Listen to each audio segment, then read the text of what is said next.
principal para la digestión de alimentos y la absorción y de los productos de la digestión. Está dividido en tres partes: el duodeno, el yeyuno, el ilio. La superficie absortiva del intestino delgado está ampliada por el tejido y las especializaciones celulares de la mucosa. ¿Cuáles son esas especializaciones o, o esas superficies en la mucosa que permiten que aumente la superficie de la mucosa?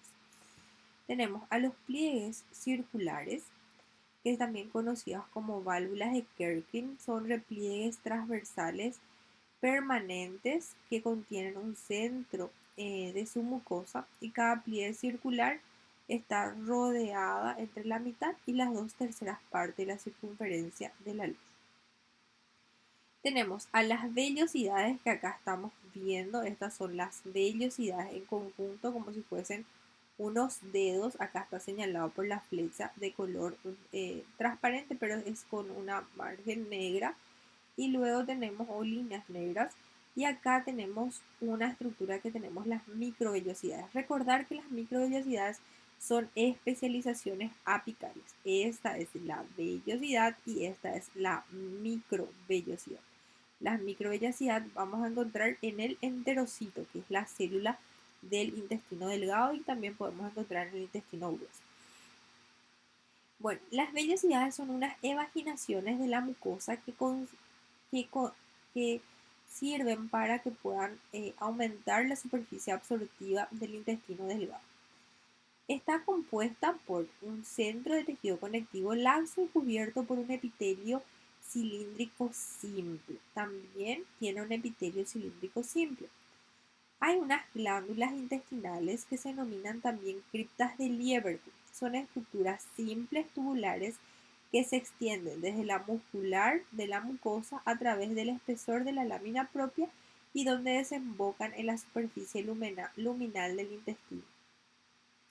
En la lámina propia contiene nódulos linfáticos, que son uno de los componentes principales del GALT.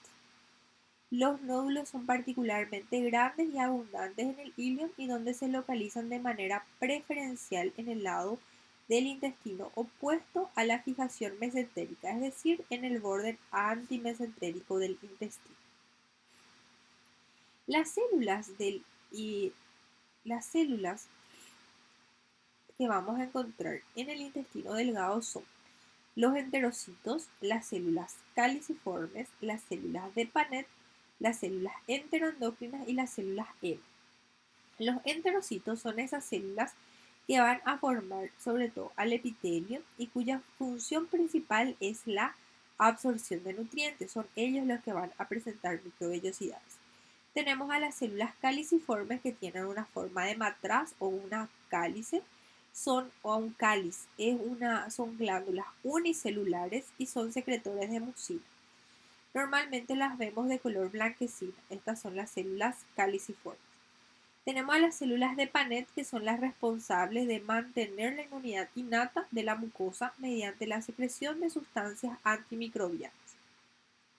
A las células enteroendocrinas, porque son capaces de secretar hormonas endócrinas y parácrinas. Recuerden que la endocrina es cuando secretan su producto de secreción a la sangre o al tejido conectivo subyacente, y parácrinas cuando actúan sobre células vecinas. Las células M, que son células con micropliegues, que son células especializadas en el epitelio que cubren los nódulos linfáticos en la lámina propia. Acá observamos a una vellosidad. Como pueden ustedes ver, las vellosidades solamente encontraremos en intestino delgado. Los enterocitos son células secretoras que producen las enzimas necesarias para la digestión terminal y la absorción, así como también la secreción de agua y electrolitos. Las células caliciformes secretan mucina y entonces van para contribuir a lubrificar el intestino. Las células de Paneth son las que van a regular la flora bacteriana. Las células enteroendocrinas, que secretarán hormonas pépticas similares a las que se encuentran en el estómago. Las células M, son las que transportan los microorganismos y otras macromoléculas, desde la luz intestinal hasta las placas de pecho. Y tenemos las células intermediarias que constituyen el compartimiento de amplificación del nicho de células madre intestinal. La lámina propia del tubo digestivo está constituida por tejido conectivo laxo y es donde vamos a encontrar una gran cantidad de células del sistema inmunitario. Vamos a encontrar también una cuarta parte de la mucosa está compuesta por, contiene nódulos linfáticos. La superficie de la mucosa se encuentra en un desafío constante con la presencia de microorganismos, virus, bacterias, toxinas ingeridas, los que después de afectar la barrera epitelial puede causar infecciones o enfermedades. La submucosa es una característica distintiva que en la submucosa encontraremos tejido conectivo denso y regular, plexo de Meissner o plexo submucoso. Y se acuerdan que decíamos que el intestino delgado tenía 3 porciones, un duodeno, yeyuno e ilio. Bueno, tiene características histológicas también en cada región. En el duodeno del intestino delgado vamos a encontrar vellosidades, heterocitos, las mismas células. Pero en el duodeno, en la submucosa, tiene una característica que se forman unas glándulas y estas glándulas son unas glándulas denominadas glándulas de Brunner. Glándulas de Brunner. Estas glándulas de Brunner son abundantes, son glándulas mucosas que se encuentran en la región, en la submucosa del duodeno. En la muscular externa encontraremos, está compuesta por una capa interna de células musculares lisas, en donde encontraremos también al plexo mientérico o plexo de Auerbach. Tenemos a la serosa, que es las partes del intestino grueso que está cubierta por peritoneo. Dentro de la cavidad abdominal tendremos serosa. Y esta imagen es sumamente interesante por recordar que ¿cuáles son las estructuras que incrementan la superficie de la mucosa? Tenemos a los pliegues circulares, tenemos a las vellosidades, que acá podemos ver en una imagen, y tenemos a las microvellosidades que le vamos a ver dentro del enterocito. Tenemos al duodeno, ¿cómo es que le vamos a distinguir? Todas tienen vellosidades, sí, todas presentan, tanto en el duodeno, yeyuno e ilio.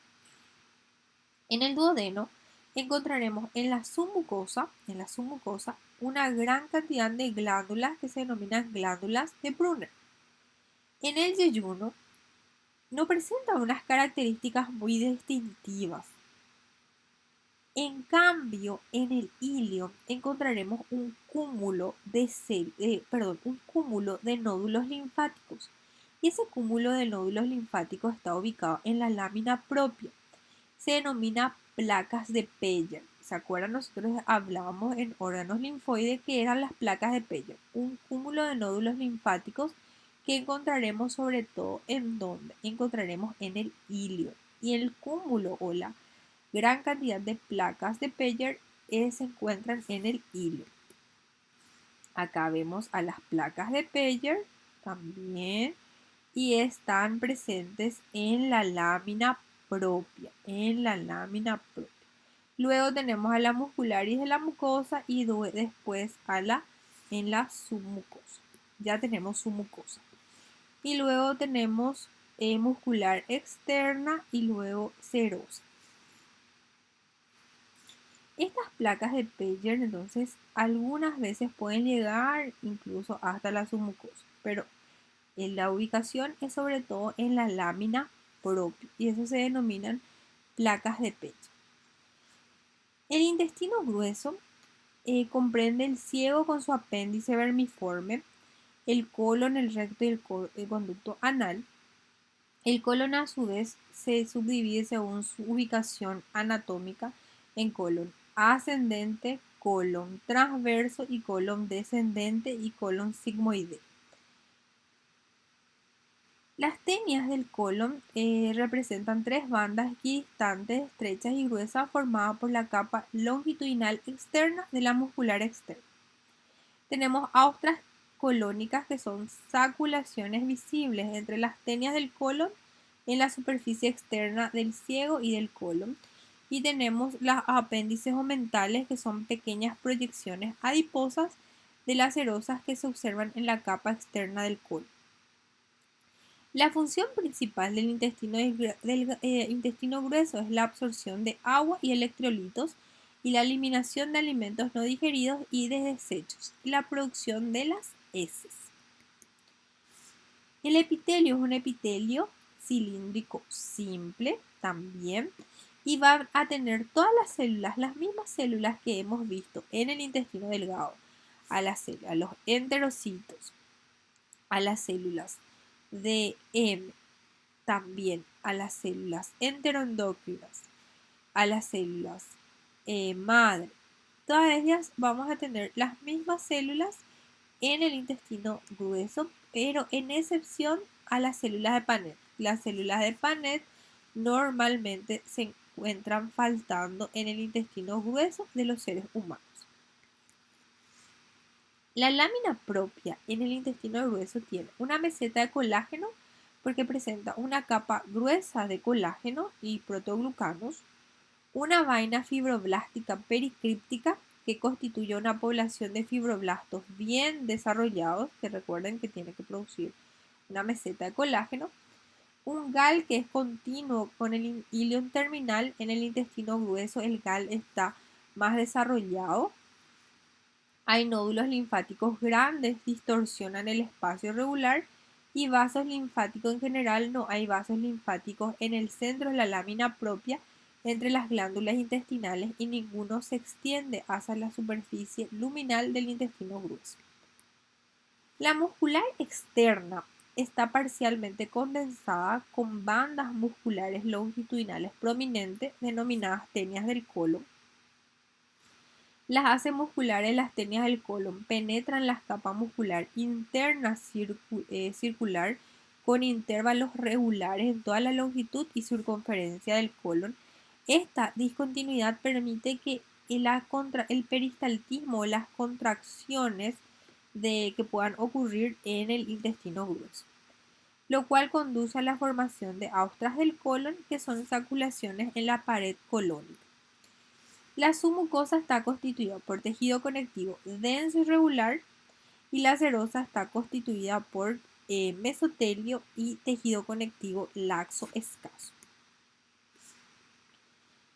El ciego y el apéndice. El ciego forma una bolsa ciega justo distal a la válvula ileocecal.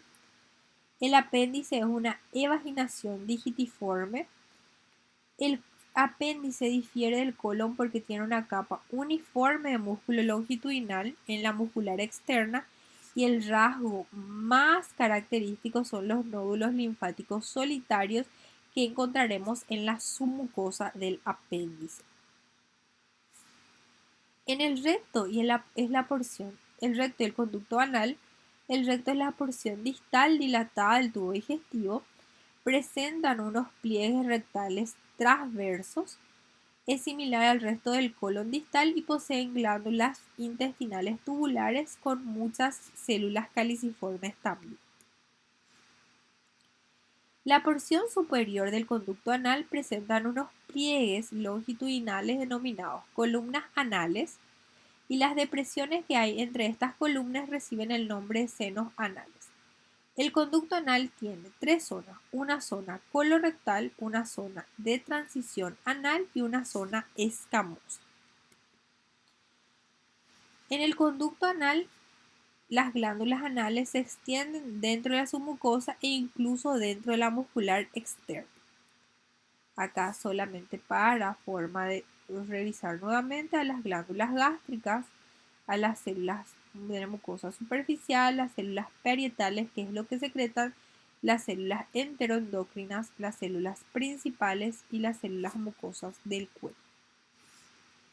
La absorción intestinal del duodeno, yeyuno, ilion e intestino delgado y luego al intestino grueso. pequeño mensaje para ustedes. Muchas gracias.